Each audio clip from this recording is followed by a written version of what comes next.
Salut tout le monde! Aujourd'hui, je te donne les outils pour bien connaître le marché immobilier. Parce que c'est beau connaître les stats, si tu écoutes mes vidéos que je fais à tous les mois sur les statistiques du Québec, de l'Estrie, de Granby, de Bromont, de Magog et de Sherbrooke.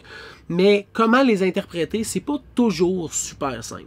Fait que là, aujourd'hui, je t'interprète un peu le marché immobilier puis je t'explique qu'est-ce qu'il y en est. Je vais passer au travers des statistiques qui sont du Québec rapidement, mais je ne vais pas m'éterniser parce que la majorité des gens écoutent les vidéos que je fais des statistiques immobilières, fait que je vais en venir rapidement au point. Bref, je te peins un scénario général. Le délai de vente est 2 fois plus rapide qu'il était en 2019. Il est moins vite que les 2 dernières années, 3 dernières années, mais il est excessivement rapide encore. Dans les faits, il est aussi vite quasiment que dans les dernières années, ou presque. Mais il y a quelque chose qui vient influencer cette statistique-là, puis je vais t'en reparler plus tard.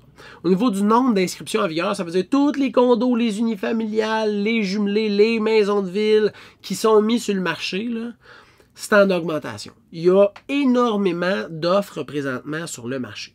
Au niveau du pourcentage de négociation ou de baisse de prix, là, il y a plus de négo puis il y a plus de baisse de prix que ce qu'on a pu voir des 4 dernières années. C'est flagrant.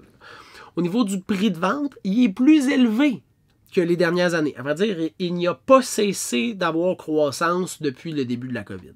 Et au niveau du nombre de ventes, ça, il y en a moins qu'en 2021, mais il y en a toutefois plus qu'en 2023. On voit une belle augmentation, un marché immobilier qui est en croissance. Une croissance qui est plus naturelle que les dernières années, fait que c'est moins frappant, les statistiques. Ça, je suis d'accord avec vous. Qu'est-ce qu'il y en est du marché? Il y a 3 statistiques qu'on est capable de regrouper ensemble. Le délai de vente moyen, le prix de vente médian, puis le nombre de ventes effectuées. Tout ça, là, vu qu'ils sont en augmentation, là, sont encore super rapides, le prix de vente augmente, il y a plus de ventes effectuées, ça veut dire que le marché va bien. Il y a une forte demande pour l'acquisition d'une propriété. Fait qu'il y a beaucoup d'acheteurs au rendez-vous. Ça veut dire que si vous voulez mettre votre propriété en vente, c'est encore le bon temps. Mais c'est tous ces acheteurs-là, les gens qui veulent devenir propriétaires, qui font que le marché est encore en augmentation. Le désir d'être propriétaire, il est encore excessivement fort parce que le prix des loyers n'a pas de bon sens. J'ai pas besoin de te le dire, là, la crise de loyer, il n'y en a pas assez. Puis deuxièmement, ils sont crissement trop chers parce qu'ils ont mis un comptoir de quartz, parce qu'ils ont mis une thermopompe. Puis là, je ne reviendrai pas sur ce sujet, j'en parle souvent, mais les logements sont trop chers pour plusieurs raisons. Fait que les gens veulent devenir propriétaires.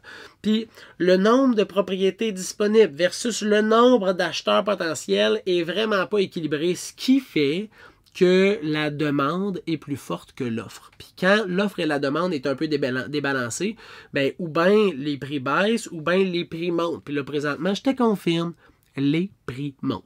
Fait que ces 3 stats-là, si on les met ensemble, on comprend pourquoi le délai de vente est rapide, parce qu'il y a encore beaucoup de demandes. Pourquoi les prix de vente sont élevés? Parce que l'offre et la demande sont débalancées. Puis pourquoi il y a plus de ventes? Bien parce qu'il y a plus d'offres, donc il y a plus de transactions qui peuvent se créer. C'est logique. 2 autres stats qu'on peut mettre ensemble pour essayer de mieux comprendre le marché immobilier, c'est le nombre d'inscriptions en vigueur qui est en augmentation, puis le nombre de négociations ou de baisse de prix qu'on peut voir sur le marché présentement qui est aussi en augmentation. Il y a plus de négo, puis il y a plus de baisse de prix qu'il y a eu dans les 4 dernières années. Fait qu'est-ce qui se passe? Premièrement, les prix affichés sont trop élevés. Les propriétaires mettent leur propriété trop chère sur le marché, ce qui fait que dans la première semaine, les 2 premières semaines, les 3 premières semaines, il n'y a pas assez d'activité. Puis là, on est obligé de ou baisser le prix ou accepter une offre qui est en forte négociation pour finaliser la transaction. Ça, là, c'est une mauvaise stratégie de départ. Hein? Se dire, ah, on va le mettre là, l'éval est à 475, on va le mettre à 495, on va le mettre à 5,5, on va le mettre à 5,15, on va le mettre à... Peu importe. De mettre au-dessus du meilleur prix stratégique, ça peut être coûteux. Souvent, les gens font ça parce qu'ils ne veulent pas laisser d'argent sur la table. T'sais, ils ne veulent pas perdre d'argent, ils veulent essayer de faire le plus possible. C'est pas ça qui va arriver présentement dans le marché parce que l'équilibre entre c'est un méchant bon prix puis c'est trop cher, petit. C'est un équilibre qui est fragile. Là. Fait qu'il faut vraiment être sharp sur son prix d'affichage. Je vous le conseille, là. vous ne perdrez pas d'argent à avoir un bon prix d'affichage actuellement dans le marché. C'est pas toujours comme ça. Mais présentement, dans le marché, vous ne perdrez pas d'argent. Par contre, essayez de mettre trop cher, ça va faire que la maison va rester sur le marché, vous allez vouloir avoir de l'activité, vous allez baisser votre prix, puis là, en bout de ligne, vous allez vendre probablement moins cher que ce que vous auriez vendu avec un prix stratégique. C'est plate, mais c'est ça. Puis pourquoi c'est ça présentement? Mais c'est parce que les attentes des propriétaires sont trop élevées. La valeur d'une propriété, maintenant, la valeur d'une propriété, c'est genre ça, puis les propriétaires, ils voudraient ça, là!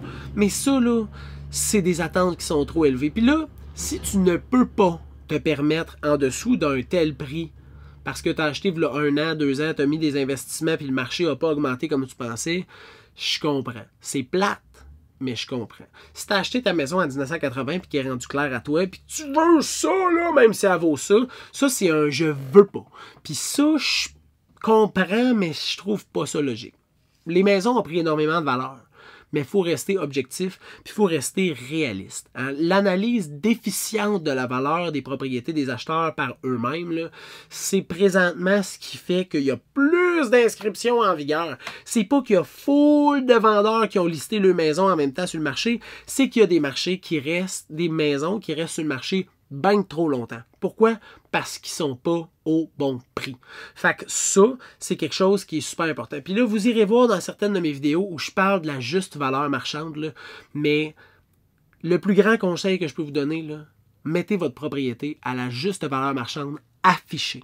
Ça va vous aider à vendre rapidement, à bonnes conditions, puis le marché immobilier va mieux s'emporter. Là, si vous avez des questions sur le marché immobilier, vous pouvez me faire signe, ça va me faire plaisir. Vous pouvez m'écrire au info@serviceimmobilier.ca ou aller au serviceimmobilier.ca puis m'écrire à partir du site. Ça va me faire plaisir de répondre à vos questions. Je retourne à mes vacances, mais on se revoit au cours du mois sur mes multiples réseaux sociaux, dont TikTok, qui est de loin mon préféré.